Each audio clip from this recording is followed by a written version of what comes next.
Hey guys, today on the DS Gunworks YouTube channel, we're going to be talking about HB961, which is the bill to ban those pesky assault weapons. Maybe. Maybe they're going to let you keep them. Let's find out. Stay tuned today, guys. It's going to be an interesting one. I'm Dave, and this is The Breakdown.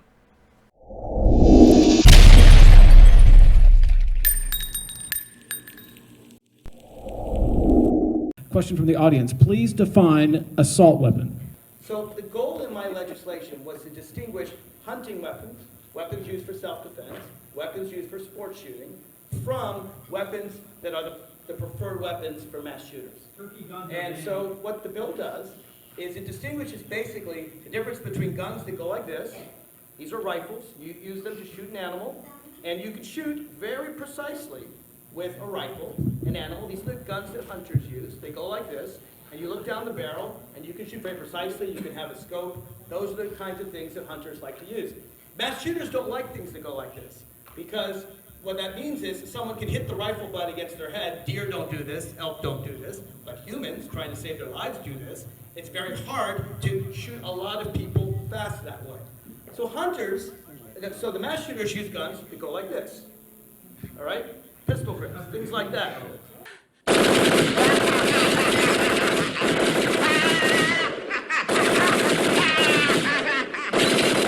Great. And guns that go like this are wildly inaccurate. That's why hunters don't like them. But mass shooters do like them. Because their goal is generally not to accurately shoot one person, like an assassin, but to shoot many, many people fast. That's why they're so useful in the military. You want to mow down an approaching army. They're not useful for hunting. They're also not useful for self-defense. The best weapons for self-defense in your home are a shotgun. Why a shotgun? What's a shotgun? A shotgun's very powerful. You shoot a shotgun, and it shoots some 40 pellets out. Vice President Dick Cheney shot his hunting buddy in the face. Look at that headline. Duck, it's Dick. And if someone's coming to approach you and they face the end of a shotgun, they're in big trouble. Get a double-barrel shotgun. Right? So for self-defense, people also use pistols. They use concealed handguns. What the bill does is it looks at semi-automatic weapons. Sir, feel free to write something on a card. Tell me why you think I'm wrong. What the heart of what this bill does, and there are many things this bill does, but it does is it bans extended magazines. So one of the things we found is that if you want to shoot a lot of people fast, you need to be able to shoot without changing the magazine, the thing that holds all the bullets. 30 magazine clip. Right? So if you have 30 bullets in your magazine, you can shoot 30 people just as fast as I can move my finger In half a second. and kill them all before you have to change and get a new magazine. Now, most gun owners will tell you they can change that magazine in 1 or 2 seconds. Grab that red-hot magazine, change that magazine in 1 or 2 seconds. Now, there is a burden on gun owners. The burden is 1 to 2 seconds. When they're sport shooting, they take 10 they take their 10-bullet magazine, they can shoot 10, then they have to take 1 to 2 seconds to change the magazine. If it's 100 bullets, they might have to take 10 to 20 seconds. And so I have no problem saying that we're going to ban these large magazines. In terms of the differences between the guns, the heart of the difference is how you hold the gun. It basically is a semi-automatic. On full semi-automatic. Full retard, man. Meaning that you can shoot with each finger, not like a bolt action when you have to kick out the cartridges. It's none of those. It has to be semi-automatic. And it must contain one of these weapons of war type features. Things like a pistol grip, things like a flash suppressor, which basically conceals where the flash is coming from. Things like a silencer that was used in Virginia Beach to basically not show what the gunshots sound like. It kind of muffles them a bit. A deer's going to run away no matter what.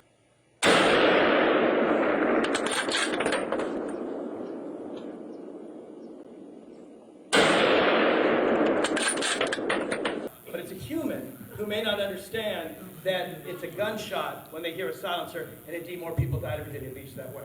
So we've tried very, very hard to distinguish between the weapons used for hunting, for self-defense, and for sport shooting from the ones that are used for mass murder. That's what it tries to do. Lastly, I should say that, and maybe Senator Evans is going to get into this, there was an earlier bill put forward by Senator Saslaw that would have banned and confiscated those weapons. We felt that it went too far to do that, So our bill allows people to keep their weapons, including their AR-15s and the like. They can keep their weapons, but we've asked them to do what people have done with machine guns when they were banned in 1934, to basically get a permit so we know where they are, so they aren't used by criminals. I should say this, what happened in 1934 when machine guns were permitted is that you've seen very, very few mass murders since the 30s with machine guns. In Prohibition, they were used all the time. Machine Gun Kelly, John Dillinger. Snuffy, Al, Leo, Little Mo with the gimpy leg, Cheeks, Bony Bob, Cliff. And I think the reason is because of successful gun legislation done in the 30s, we can get the AK-47 cheap.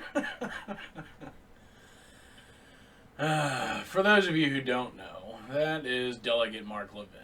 And in case you couldn't tell, he knows absolutely nothing about how guns work. It is pathetic.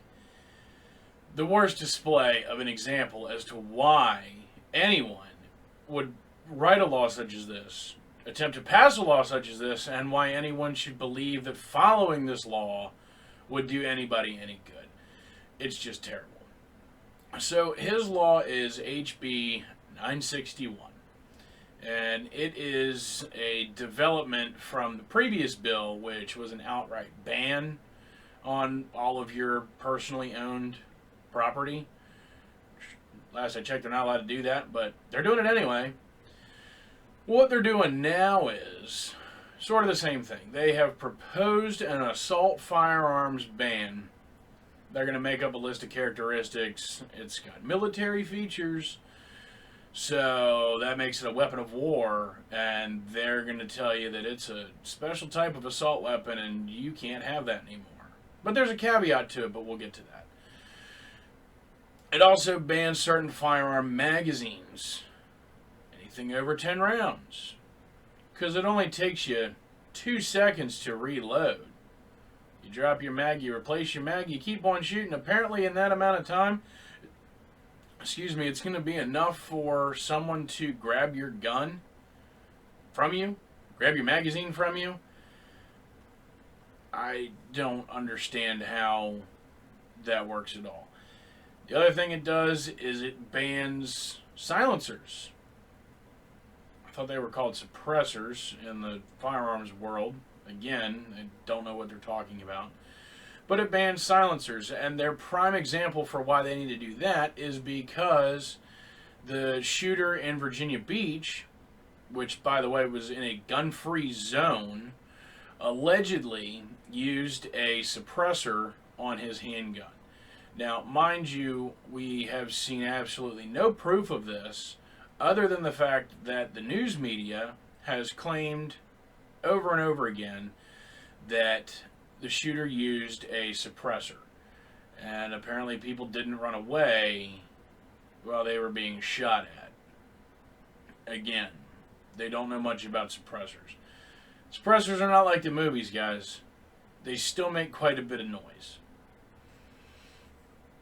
The other thing the law does is it bans trigger activators. You can't make this stuff up. I don't know what a trigger activator is.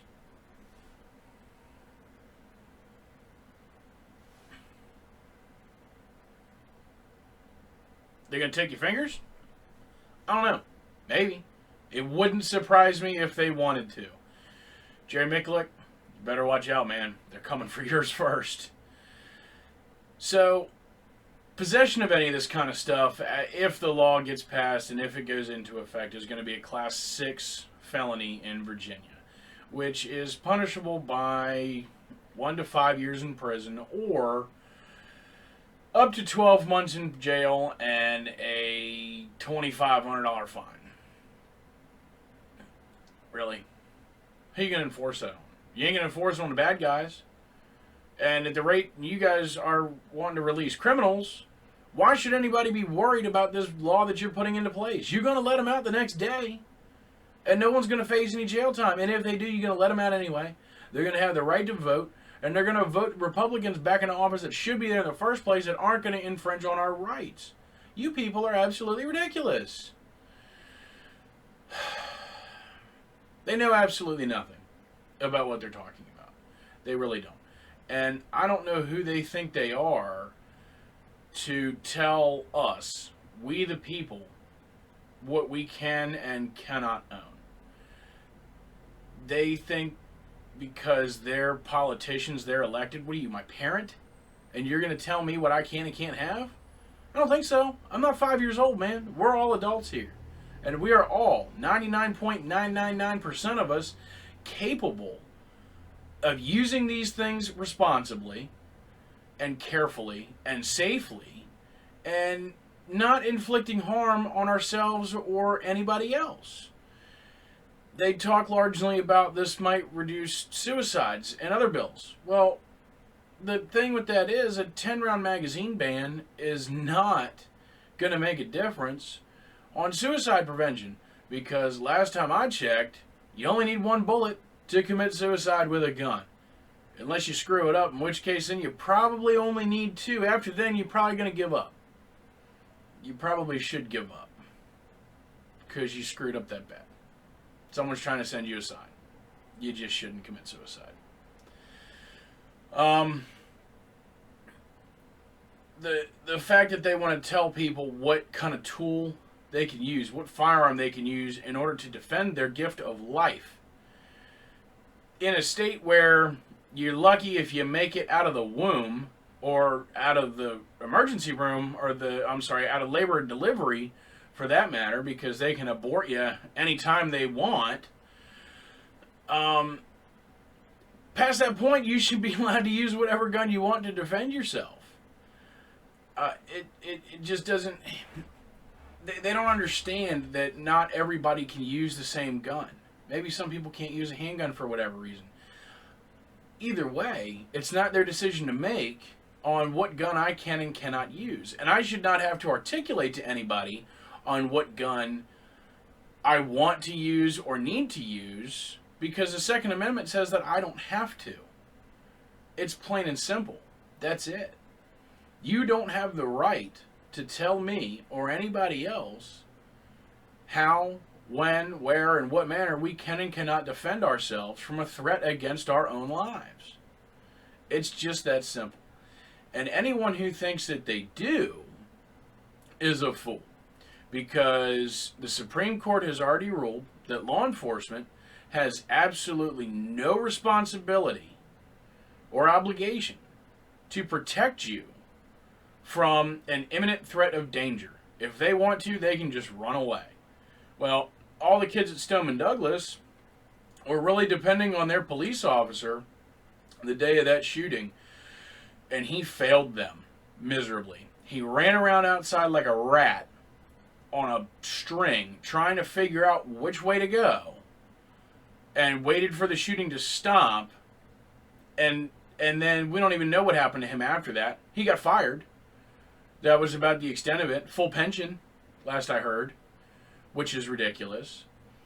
So, if you really think that putting the full weight of the government into your own protection is a good idea, you're sorely mistaken.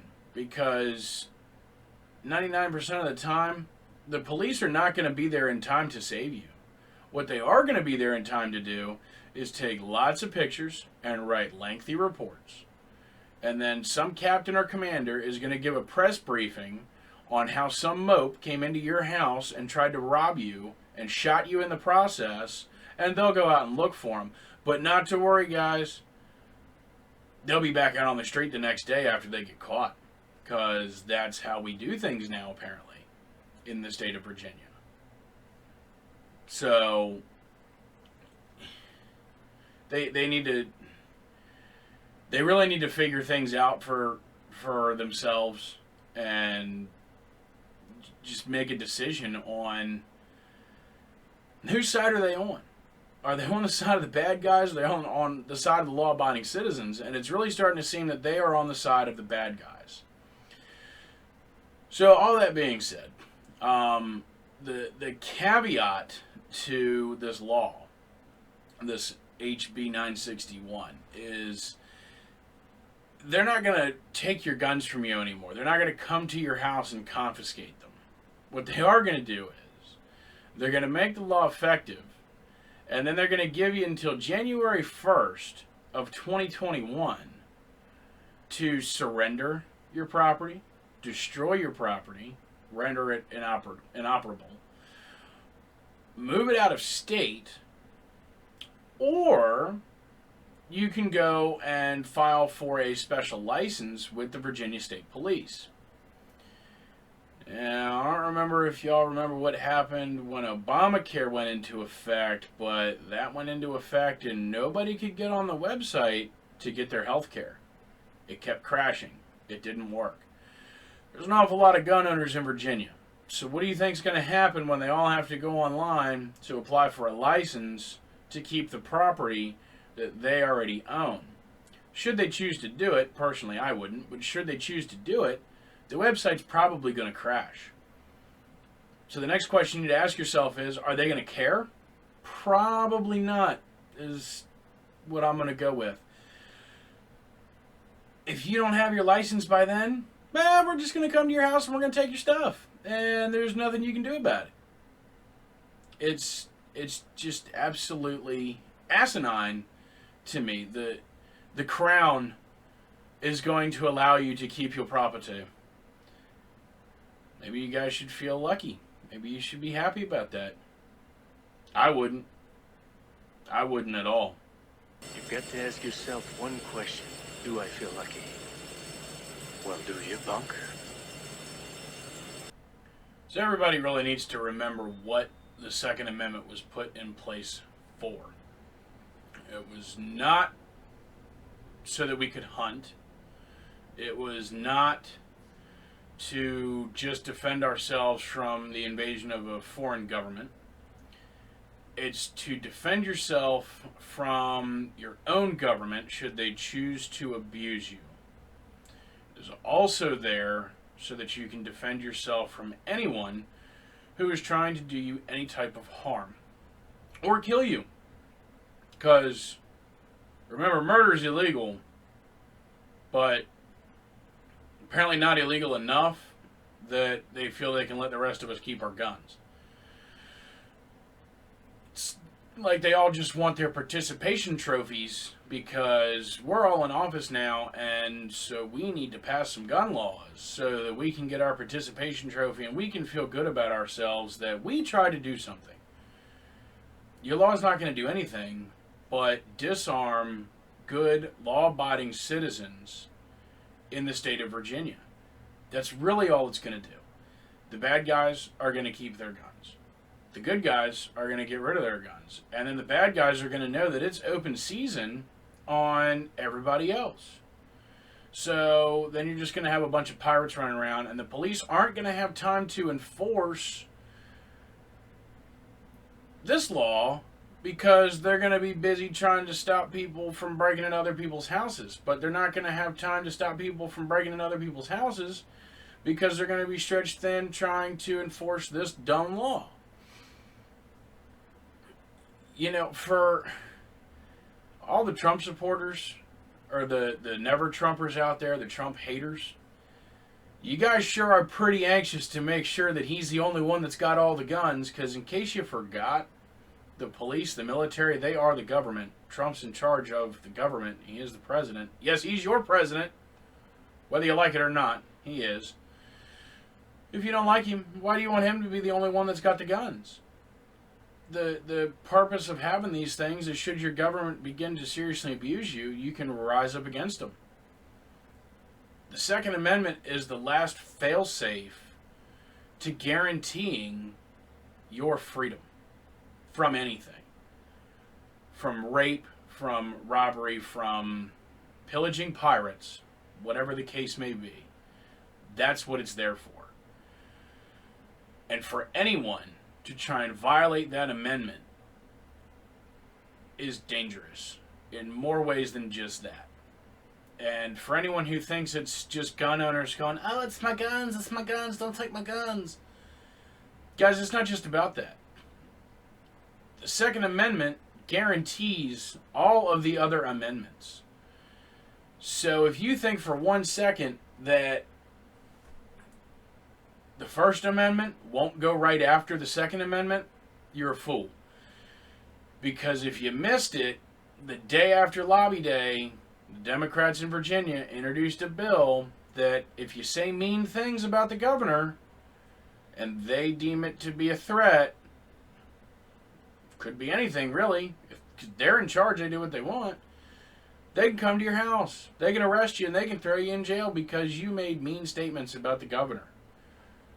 It's just absolutely ridiculous. So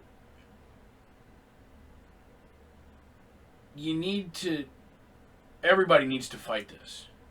Whether you're pro-gun, anti-gun, neutral, the majority of people just want to be left alone. And for anyone to try and not leave you alone and just pass more bills that's infringing further upon your rights to be free and do what you want to do is a threat to everyone. It really is. So, that being said,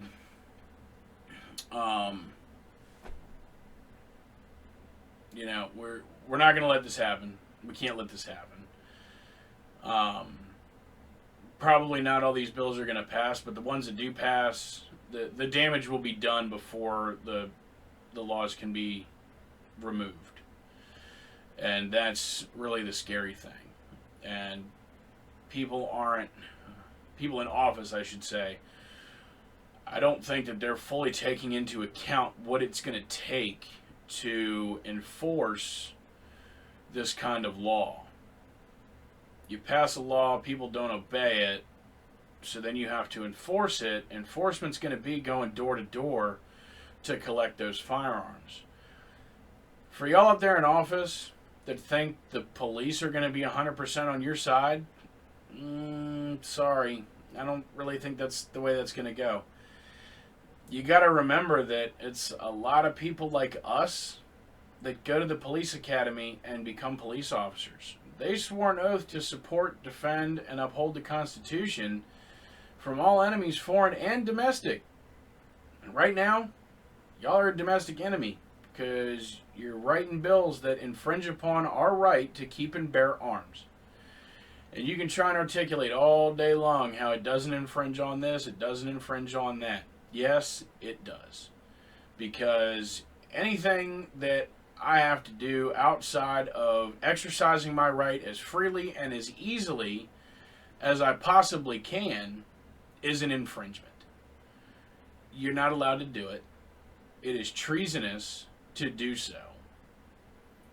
And I think our founding fathers would be absolutely appalled to see the nonsense that you all in Virginia are pulling.